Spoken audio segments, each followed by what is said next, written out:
është një vepër unike e barokut, jo vetëm për nga përmbajtja, por edhe për vetë fatin e veprës. Autori i saj, Gjermani Bach, e luajti të paktën 2 herë atë, por prej luftës së dytë botërore, një pjesë e partiturave është zhdukur. Derisa libreti i veprës vokalo-instrumentale është origjinal, pjesa muzikore ka 10 versione. Njëri prej tyre është ai i Jorn Boysenit.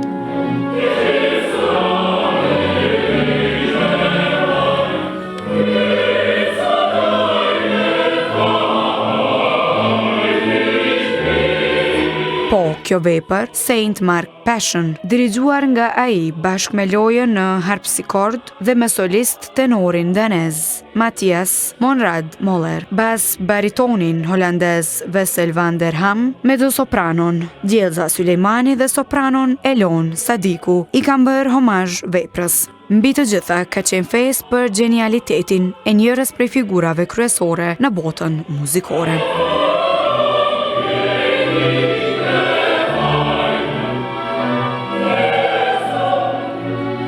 Si vepër të jetë e pasur e atraktive, atësa edhe serioze, për plot ngjyra me harmoni e dinamika, është dëshmuar vepra Saint Mark Passion. Kjo vepër do të humbej, por libretistit Pikander është ruajtur tërësisht. Vepra është shkruar në vitin 1727 dhe ishte interpretuar premier në Leipzig më 23 mars të vitit 1731. Në Prishtinë ka ardhur me rastin e 340 vjetorit të lindjes së Bachut. Pjesë e veprës janë këngë sakrale, si Krishti interpreton bas baritoni Wessel van der Ham.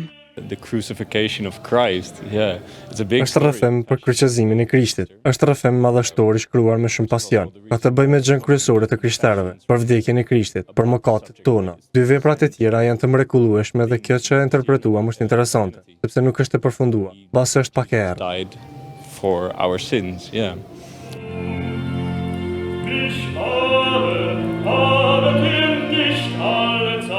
Kur solistët nisin të interpretojnë, muzika është minimale dhe kryesisht përcillet veç nga tingujt e harpsikordit, nga Jorn Boysen, që edhe ka rikonstruktuar veprën. I është dashur të plotësojë zbrazëtira në partitura e madhe një arie edhe ta kompozoj krejtësisht vet. The score of this piece has been lost during the Second World War and there was no copy of it.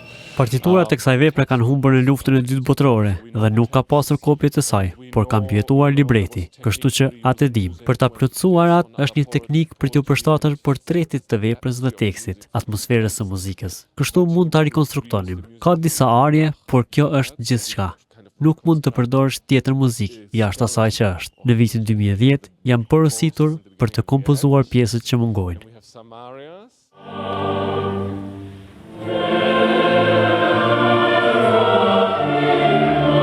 Tenori Mathias Monrad Moller, që ka portretizuar evangelistin në vepër, ka shpjeguar se ai kryesisht është narrator i historisë. Ai rrëfen historinë e pasionit të Krishtit, është rrëfim dramatik, ka shumë ndjenja. Nganjëherë është duke ndodhur diçka, sikurse kur Peter e tradhton Jezusin, kur thotë se nuk e njeh atë. Ka ngjyra shumë të ndryshme dhe unë mundohem të jem sa më ekspresiv me këtë muzikë.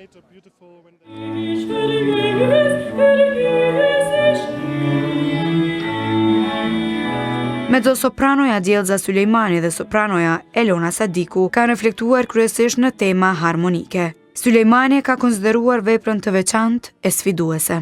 Një vepër me të vërtetë e veçantë, për mua ka qenë një kënaqësi e madhe ta këndoj këtë vepër. Është një ndër veprat më të vështira të muzikës së barokut, gjithsesi të kompozitorit Bach. Këtë radhë e përpunume, e rikonstruume prej dirigentit i cili ishte sonte edhe dirigent në këtë vepër. Kështu që për mua ishte një kënaqësi dhe një privilegj i madh ta ndaj skenën me krejt këta artistë mirë që ishin sonte.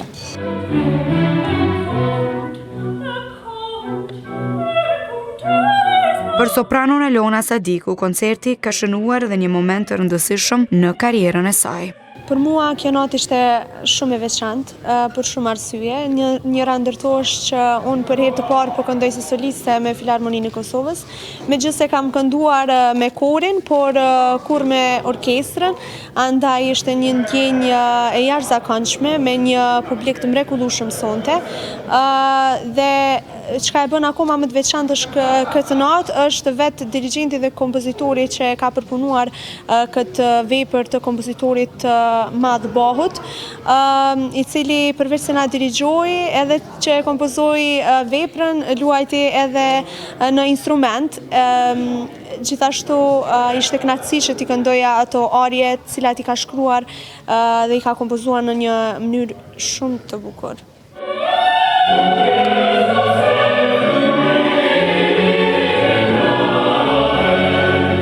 Për këtë koncert, orkestrës së Filharmonisë së Kosovës i janë bashkuar edhe instrumentist nga Holanda e Hungaria, secili interpretues ka sjell tingullin e pasur të barokut, me tis të ndërhyrjeve të ditëve të sotme. Secila notë ka qenë homazh për krijimtarinë e bujshme të kompozitorit legjendar të historisë muzikore botërore.